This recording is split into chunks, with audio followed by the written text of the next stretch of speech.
Welcome to Cambridge Forum. Tonight we'll be discussing Reimagining Equality with Anita Hill, Professor of Social Policy, Law, and Women's Studies at Brandeis University. I'm Tricia Rose, Brown University professor, and I will be your moderator. In her new and amazing memoir, Reimagining Equality, Stories of Gender, Race, and Finding Home, Anita Hill takes the idea of home and explores how our family homes and our national home are linked to understandings of achievement, opportunity, and equality. Hill takes us on a journey that begins with her own family story and ends with the current mortgage meltdown. Along the way, we visit homes across America and meet some extraordinary African-American women, from playwright Lorraine Hansberry to Baltimore hairdresser Anjanette Booker. How have these women experienced home in America? How successful have the movements for racial and gender equality been in eliminating barriers to opportunity? And how is the current economic crisis affecting America's commitment to equality? What challenges does Anita Hill see ahead? The youngest of 13 children, Anita Hill grew up on a farm in rural Oklahoma. After receiving her JD from Yale University in 1980, she worked in private practice and for the federal government in Washington, D.C.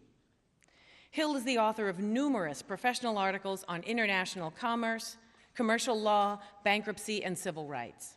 Her book, Speaking Truth to Power, detailed her experience as a witness in Clarence Thomas's Supreme Court confirmation hearings. Her latest book, Reimagining Equality, is the basis for our present discussion. Please join me in welcoming to the Cambridge Forum, Anita Hill.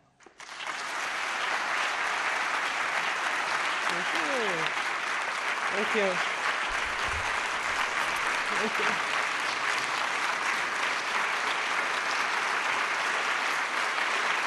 Thank you.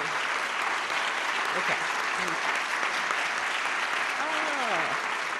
Thank you. Good evening, and I cannot say thank you enough. I am just so thrilled to be here. Thank you, Professor Rose, for that gracious introduction. Thank all of you for coming out tonight in this lovely weather. Gosh, where do I start saying thank you? I could say it all night here.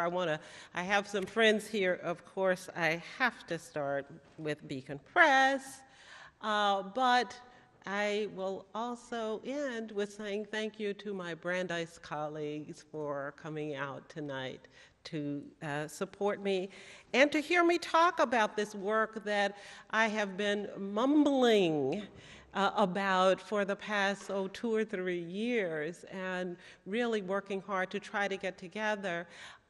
As Professor Rose mentioned to you, I'm starting out this work with the story of my family and my ancestral family. And in a few chapters, 7 chapters, bring us to some modern day issues and conflicts in what I call a crisis of home. This is the launch day for the book. And so this is the first time I've given this talk. And I guess I'm a little anxious about it because this product is really something, Reimagining Equality is something that is very near to me. It is part memoir, but it is not entirely memoir. It shares with you not only my family story, but the stories of a number of women, past and present, and it attempts to bring us into a future conversation that will, I hope, impact generations to come. And so I'll begin. We are often referred to, or we've referred to the United States as a nation of immigrants. So what does that mean?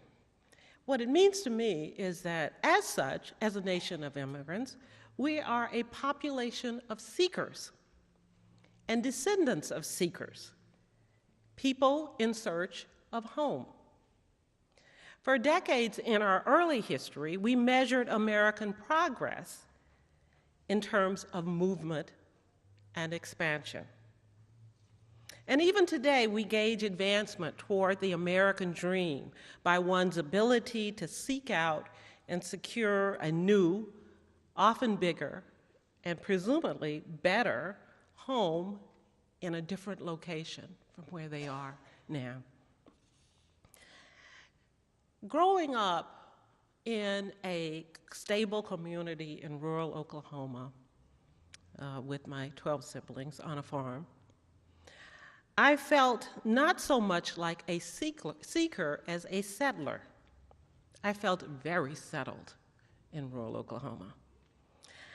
And I even felt cheated out of ancestral participation in the pivotal movement toward progress that so many African Americans experience, known as the Great Migration. It was known for me as the Great Migration, in part, not just because there were a lot of people moving from south to north to west, but because of the great anticipation and the great expectations that came out of the movement. However, in researching Reimagining Equality, I learned that my family story involved movement as well. In doing so, and doing the research and understanding my own relationship with home, as well as my history, I came to appreciate not only the role that movement played, but also the role that those years of being settled on the farm in Oklahoma played in terms of the achievement of equality for me and my 12 siblings. Now, for those of you who are interested in research, and I hope some of you are doing your family history, and I'm sure every one of you has a family story to tell about home. I'll just say that I began the story, the chronicling of my family story, with a family legend. That was the start. And as many people will see, when you're a academic, family legends are not necessarily to be sort of taken on their face. You have to have hard documentation to go along with them. And so as I was filling out the family legends and stories, I did interviews with family members. I had conversations and read historians' work. I searched through historic documents from a variety of sources. And for those of you, I'll say, well, younger than I am, that's a lot of you, I use new technology. So let's start with the family legend, which is where I began. Family legend had it that my grandparents left Arkansas and left behind a large working farm. And so the first question I asked myself to question how we got from Arkansas to Oklahoma and to understand the movement of my family was, how did my grandparents get a large farm in Arkansas? My grandfather, in fact, William Henry Elliott, was born in 1864. So he was born a slave. And I wanted to know how this child who was born a slave could ultimately come upon owning a large farm in Arkansas, given the times that he grew up in. But what I found when I researched the historical records was that, in fact, there were 80 acres that William Henry Elliott and my grandmother, Ida Crooks Elliott, homesteaded in 1895.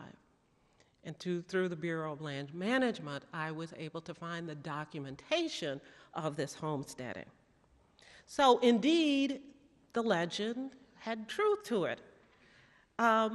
Although in looking at this documentation, I will tell you that I was thrilled to discover this documentation. I never knew my grandparents. And to find this documentation of their lives and their existence to me in a government record was so compelling. And I